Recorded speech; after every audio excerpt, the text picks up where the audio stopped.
Nyena moria. Ani boli. Tatawe. Tatawa mukwano. Wasanga nga yegenda okuba taataya. Bassebo ne bannyabo tubaaniriza from wherever you're watching us. Thank you so much for being a part of this amazing family.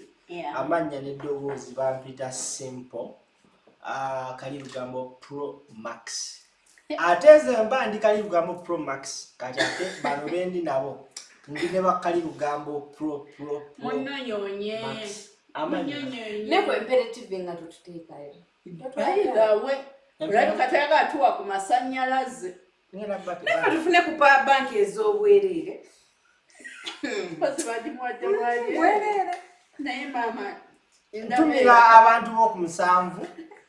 Mwebale nnyo kubanga mutuwaakinga. Abantu b'oku musanvu.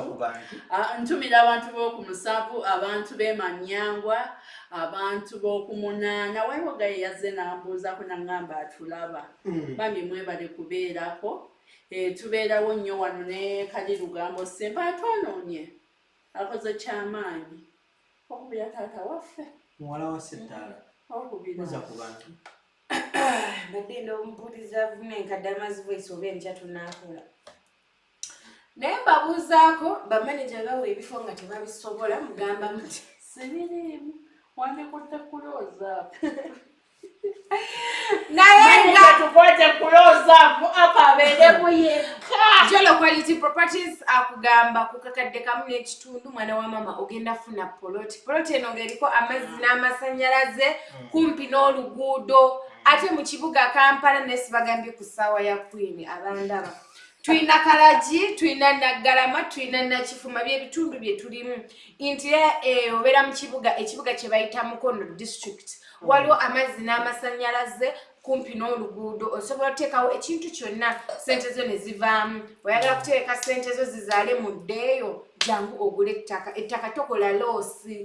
Bw'oguza obukadde 3 ogenda tunda $6,000 $5,000 mu ddeeyo. Kati jangu tukuguze tulambuza bwerere tetujjako yadde n'ekikumi. Okitegeera tukulambuza tukujja mu Kampala wonna woyagadde woli ne tukutwala ne tukusoka ne tukutwala ku ofisi yaffe ne tukusomesa abamu temumanyi Kabakazi Land abatemanyi Land title yebeera na biki byonna tubikusomesa ku estate then n'ogenda n'olambula w'osiima ng'osasula kuba nange we mujja okulambula mutambulemu ne kasente. Jolo tekola ekyo kyokka wabula Jolo eyina ennyumba eziwedde. Mujjukire batuyita real estate. When you get up with real estate management, you understand what I'm saying. Yeah. Hey! Manager Chankola! Naye nga tubagamba tulina ennyumba eziwedde ku millions 35 ng'ate ziri well equipped. Kyentegeeza mulimu amazzi, mulimu amasannyalaze n'amasomero gali kumpi ne neighborhood.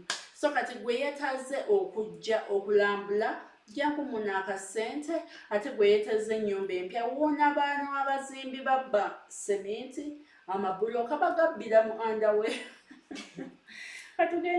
Kale bassebo ne banyabo tubategeeza nti Zaid Lighting Store atuyina amataala ga buli kika. Akataala kano kenkutte gwe ssebo banyaba ndaba kana akataala bagiyita dummy camera. Okalaba nga bwe kali akataala kaneeno kalina sola teweetaaga masannyalaze. Akataala kaneeno kasita okassaako ko kasita kasensinga ekizikiza kesaako ekitegeeza nti teweetaaga kubeera na baderi bannaaye n'okubira nga liya newakubira banneiba bannaaye neiba ntekerako ettaala yange kola ki so kanoko kasita buziba katandikirawo beera active bassebo ne bannyabo kasobola okukuyamba ku babbi okubagoba ate kali waterproof yo kasita okateekayo oba omaze so ngenda akakuba ku mitwalo 3 gumu 2 kuba ku simu eyo wansi awo ate obeere nga okola odayo tukakuleetere bassebo ne bannyabo tulabika nga tusimbudde. Eddy Musuuza Eddy Musuuza munnange yabadde ku show ya Sendi yabuddeyo n'agamba abayimbi abakadde tebalina kye balina era bali bubi nnyo.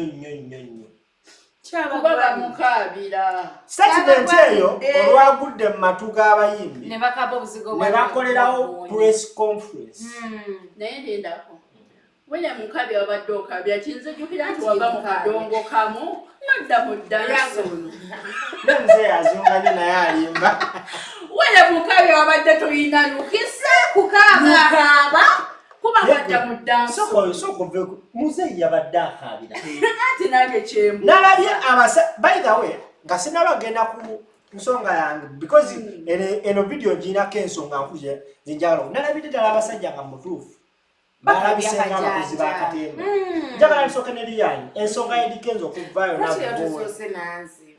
kale nze kangali ani tannayogera kyabagwanyi tusoose naawe ali yani ayogere ogambye kyabagwanyi nnyo nze ku saidi yange ngenda kwawukanako n'abantu abamu abavuddeyo ne batakinga Eddy Kenzo. Eddy Kenzo ekintu kyeyavuddeyo n'ayogerako twamukootinze bubi oba mwamukootinze bubi yabadde ayagala kulaga we tunaleeta copyright eno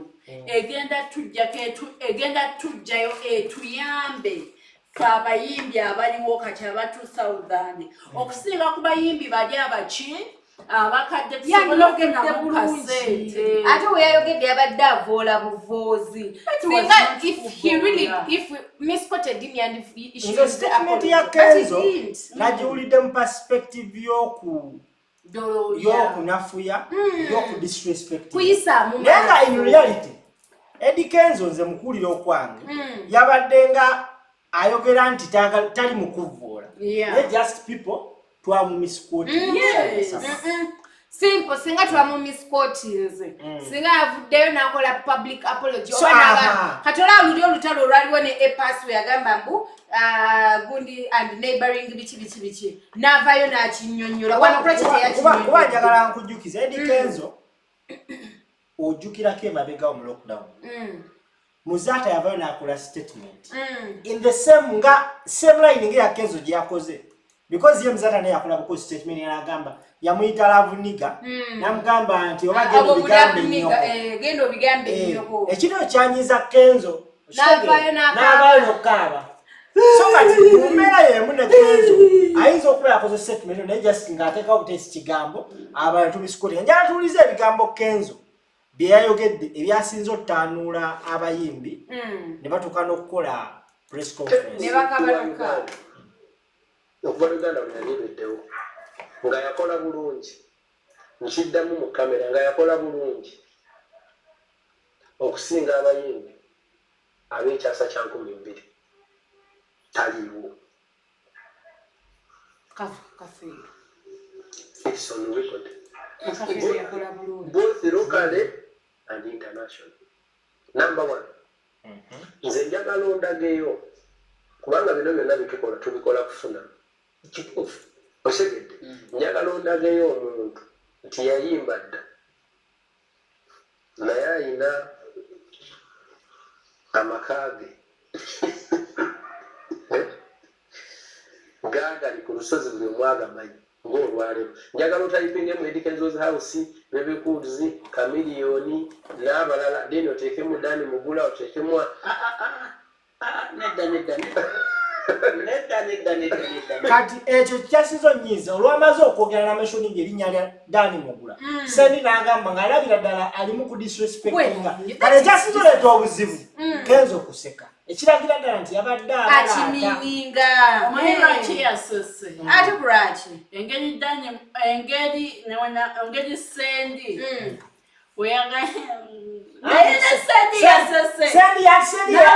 sendi yakirabe nga kigenda kozinga ki because obairoma kiti kimu omuntu yena alina kasitaakula n'asukka emyaka 4 atandika okufuna kye bayita enki entondo anything small kimuleetera entondo muzeeyi Sebatta ng'ayita press conference weyayise press conference yakoze statement n'agamba nti ekyasinze omumalamu amaanyi Kenzo kunafuya musajja nga Dani Mugula omusajja gwe bakuze balaba omusajja gwe bazzenga basomerako abadde abakolekitinga kyamuyinziza muzeeyi Sebatta n'abayimbi bano bakadongo kamu be bakuŋŋaanyiza ne bwe bakuŋŋaanyizaamu abaddansolo nga wiri mukaabya tewategedde Kenzo kyebadde ategeeza. Yategeezezza ki? Yakugambye njagala oteekemu ennyumba ya Bebeku. Oteekemu ennyumba ya Dani Mugula.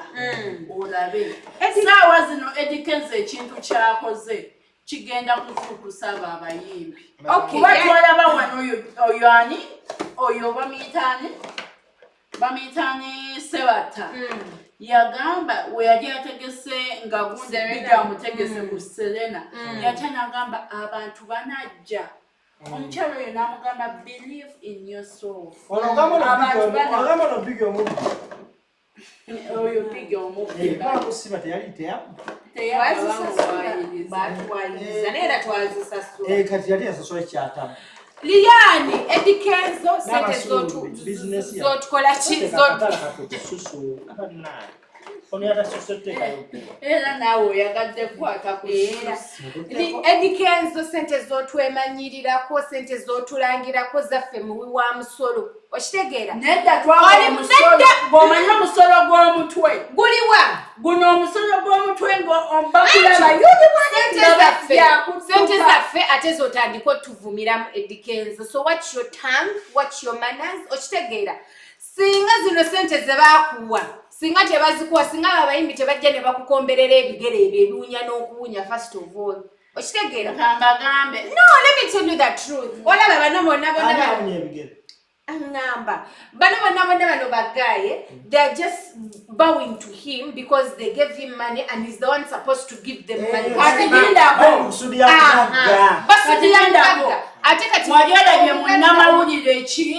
Eyabayo natandika okukomberera kasuku ebigendo olw'okuba ate abo ba YouTubers tezinajja bali batandika dde omukombe kasuku zimubanja ba YouTubers you have to give us money naffe batumanya walaba omukyala w'omunyati walaba omukyala yani mugenda kurami olaba bloggers twali blogger I'm a blogger right now. What am I doing? Akati wali wa TV ezamwe zijja lera bayise meeting ozimanyi. I'm focusing on this right now because who gave us the money?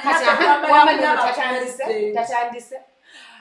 Eddy Kenzo, however much you love money, you have money. Abakulu tebabayisa mu maaso. Okitegeera. Ate ne bateekamu musimanga Google search Eddy Kenzo is Eddy Kenzo is house.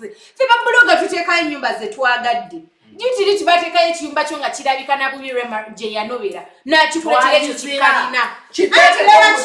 Kyalina kikadde nga kiwunya n'okuwunya. Yema yeyagidibya. Yaleetamu amusa.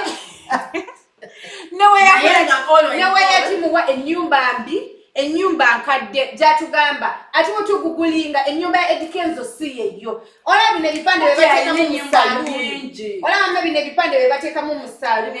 Biki dakazi ngulu yali yavuze DBMW naawe. Ng'avuga emmotoka etayina nandabirwamu. Muwulire kubeera ku social media nga bw'oyewoza ku mmotoka ya naye nga bannange tubagamba nti Eddy Kenzo ekintu kye yakoze according to me Eddy Kenzo ekintu kye yakoze kituufu okuvayo n'azuukusa abayimbi n'abagamba nti bannange it's high time wabale nnyo ennyumba teyalina ya Eddy Kenzo yali agipangisa bupangisa naye twagigula temwagigula kakati ekyabalemye ekiyumba kyali kikadde mukyala Roma n'akiyamba n'akiddaabiriza n'okiddaabiriza mbukigo and Google search Eddy kamanyiro bumanyiro just bayiza wene ennyumba we yali eyo gye yabulira eyo gye bamuwambira kozi yali covid n'agigulira Rema we yategera yali ekyali mpangise weyategera muti mbogiziniramu amuza n'agiri How could a woman come out n'agamba ya mikolo ng'ovudde maka gange? Bashira basajja kye basaana omusajja kuyisaamu amasobeera naye nga olina plan B. Plan B weyitamu obulungi okitegeera kubagamba ekigambo omulala tuyinza okuba wano ate omuyite ne ku mukono tuyinza okuba tuli wano tuleekaana nga kino ekintu mwami Sebata ne Dani Mugula bakiteesezza Museveni abayite. Ekyo nakyo gye. Okiwulira ne Kenzo. Era mu abayimbi ba Kadongo Kamu bonna abali ffenna teri atamanyi Salambwa, tewali atamanyi Lumberwa Nambuusi, tewali atamanyi Kayibanda. Simanyi biki. Ololololo. Ennyimba za Sebata ffenna abasinga tuzimanyi kuba twazimayiminga. Twazimayiminga nabadina nebina. Tewayiminga kw'obufumbo. Amana kamayiminga. Obufumbo. Mujja wange mutima munyivu. Kati byebyo byabagamba. Mwali. Kati olinga enfufu. Faba kugambye zino bagamba mwami wange. Nedda ekiriwo Eddy Kenzo kyabadde ayagala okubalaga. Oluyimba oyo obufumbo. Senga nakati mukyanoga akasente. Naye mwafa kimu kugenda ku stage bakazi bakwatirira na kuyima na kuzina nekiddu. Ate balimbe. Yetabikola. Bakazi bameka twalabanga wano abantu bayimbanga ennyimba ezibaliko. Kankuleke simanyi biki ono mukazi we Alieti Sanyu yayimbanga biki. Namugamba simanyi ondeseewo biki obufumbo simanyi biki. Ne olaba. Yeah, even the other thing, there's some people who are so private, you know. Private. Omuntu tegena kuvaya alage byabugagga ati senga tebagamba yo nebagamba nti no balina akarwadde k'obufuba simanyi balina ebibumba birwadde. But there's some diseases that me. Kati what? Kyekyo kyagezaako balaga nti tetwandivuddeyo mu kati yakulaki webo yagende Cameroon yakaba mu Cameroon. Ati omukazi bamutwala. Kolo yalina yentalina sente. Naye sasa omukazi yamuyina. Beatrice bamutwala. Ate omuzina Beatrice bamutwala. Nedda twogera in reality Beatrice bamutwala tokaba. Manager atwala Beatrice. Naye yekabyakabya obuziga bwa Gonya because first of all he was broke. He needed the government okujja okumuyamba okitegeera. Nakabira government where are you? Government where are you? Naye yagala sente za government. Nti ekyo nekyo kyali kimuyisaawo. Munabe n'abazeewo bakyo kye kibayisaawo bakaabe netekomba. Era bayiteesezza ne Eddy Kenzo. Eddy Kenzo ye mugaati ye pusa enjulu.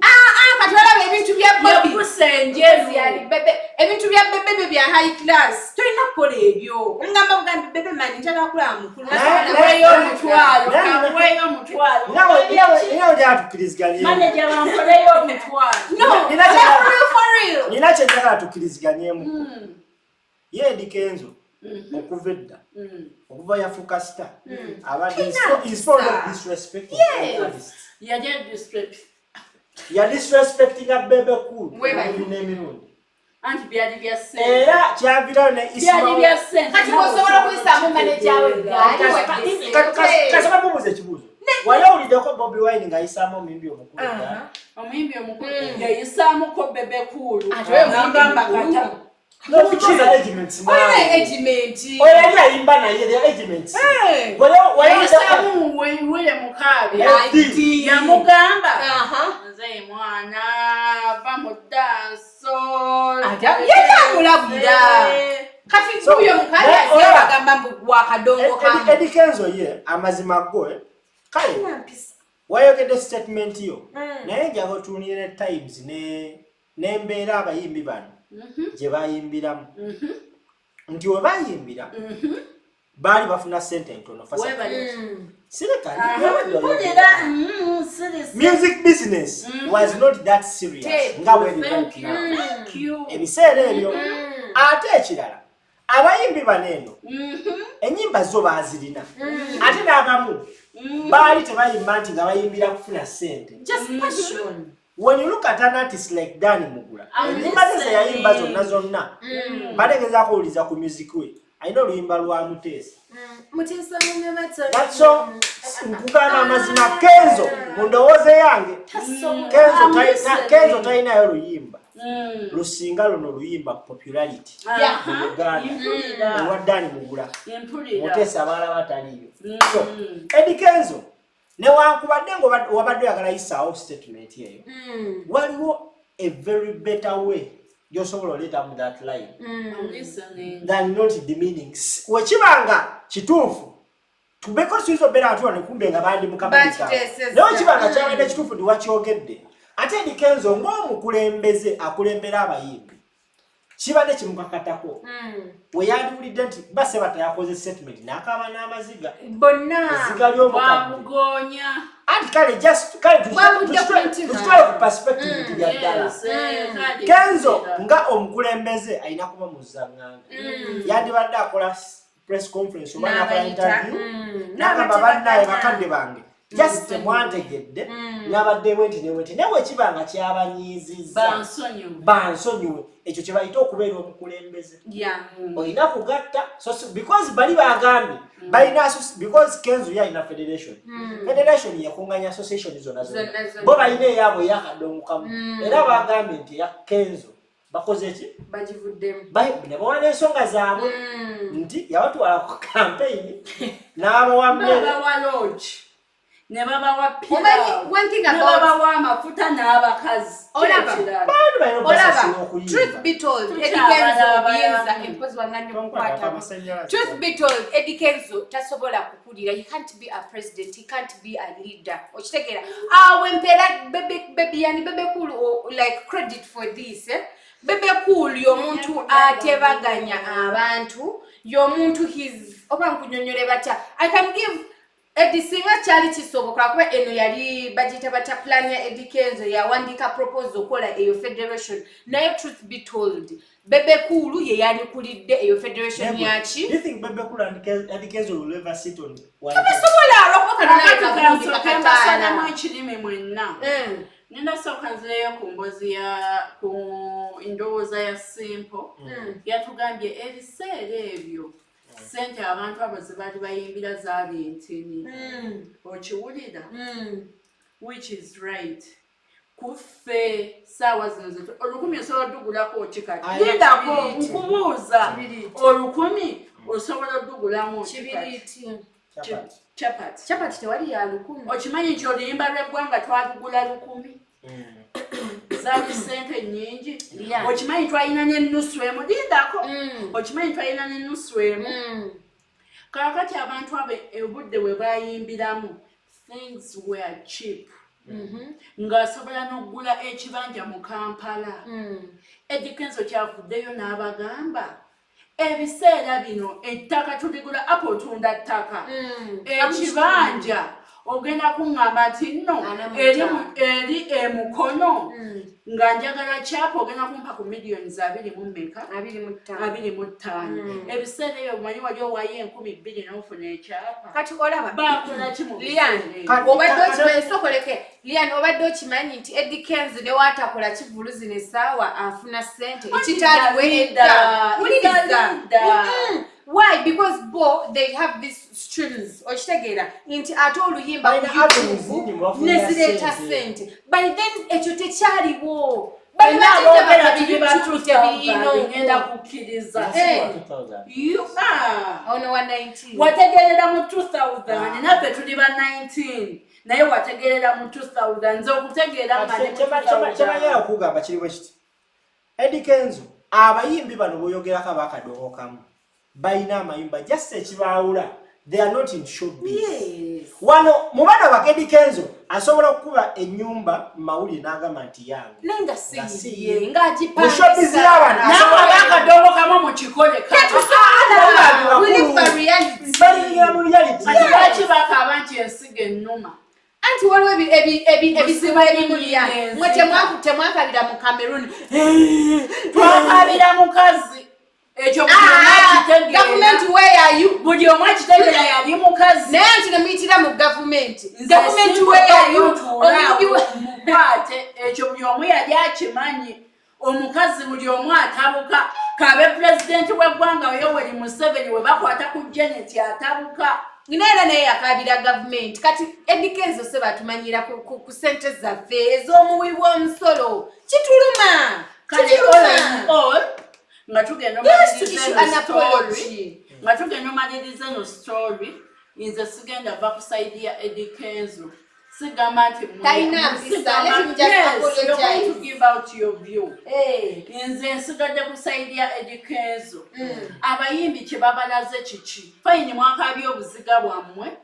Naye sigamba nti nasanyuse nga mukaaba. Naye mwategedde. Because nange waliwo situation yemu gye nali mukyali wange oyo nangamba Lilian, you should stop crying. Yimuka. Lagako kyolagako ngamba nti oyagala kino ng'oyinawo omutwalo. Okitegeera. Kati nammwe ekyo kye mwakulira. Ye anti kyekyo kyagezaako yangodrola kyemusajja gwe nnina musajja ki. Kati nakenza agezezzaako bagamba. Sigenda kujja manager lokani yagamba musajja kadongo musajja oyina musajja wadolonyeza kanzu yakuwademera kuza kanzu nazisonze mbadde wammanki abagamba omwami ono Eddy Kenzo kye yabagambye ffenna tuyinza okuba buli omu entegeera ye ndala ffenna era twakulira amaka ga njawulo naye yayinza okugamba kye nategeezezza kirala ne kye baategedde kirala kanyinde omuliro gukke I'll come out nkole ki njogere let me wake up kale we are proudly sponsored by Jolo Quality Properties bagamba nti okutandika n'akakadde kamu bayina ettaka kadde kamu n'ekitundu ate bayina n'ennyumba eziwedde gwaguze ettaka osobola n'okuba ng'ofuna ebizimbisibwa ku hardware yaabwe gye baakoze bakutegeeza nti gwe nawe ayagala okugula ettaka oyagala okulambula emmotoka zibaawo mu kibuga wakati awo ennamba eyo gye walabye etambula gye tugenda okussaawo gwe ssebo oba nnyaba ndaba ennamba eyo ogenda kuba ng'ogikubako omukyalo oyo agenda ogikwata agenda kuba ng'akunyonyola meeting point bakutwale olambule wabula bagamba nti kyamakulu nnyo okutambula ng'olinamu ku ssente such that bw'osiima ogulirawo ne bakuwa then n'oba ng'omalayo later on. Ate mu mbeera y'emu bassebo ne bannyabo we are also proudly sponsored by the mighty Zaidi lighting store bagamba nti buli ttaala yonna gye weetaaze bagina tulina kye bayita bayita obadde okimanyi nti ettaala y'omu kiigo eyawukana n'ettaala y'omu bedroom eyawukana n'ettaala y'omu dining room n'eya sitting room n'eya shade eyawukana so amataala gonna aga buli kika aga buli kala tugayina tulina all electrical up not all tulina ebikozesebwa mu masannyalaze oyagala mbagambeko kati ettaala eno oba eboxen gye mulaba nkutte bagiyita solar monitoring lamp gwe wenna atalina ssente za kamera this is a dummy camera lamp oba ettaala eno ettaala gye mulaba osobola ogiteekawo n'omubbi n'adduka n'alowooza kamera ekola ki enkwata so bannange mujje mugule ku mitwalo 3 tukaba wadde 3 gyokka kale yabayo 2000 temuziina kale tubagiddemu ettaano katukabayo ku mitwalo 2 kuba essimu wokuba bagee omwana agenda kakuwa naye nga nyongera okubeebaza mwenna abasubscribinga thank you so much nammwe ababadde baweza message nga mwagala okwokyayo ku baana bano bassebo ne bannyabo abantu eno yemulaba gyogenda ekyokumwoki nze maama yafa bassebo ne bannyabo mubeere bulungi mweraba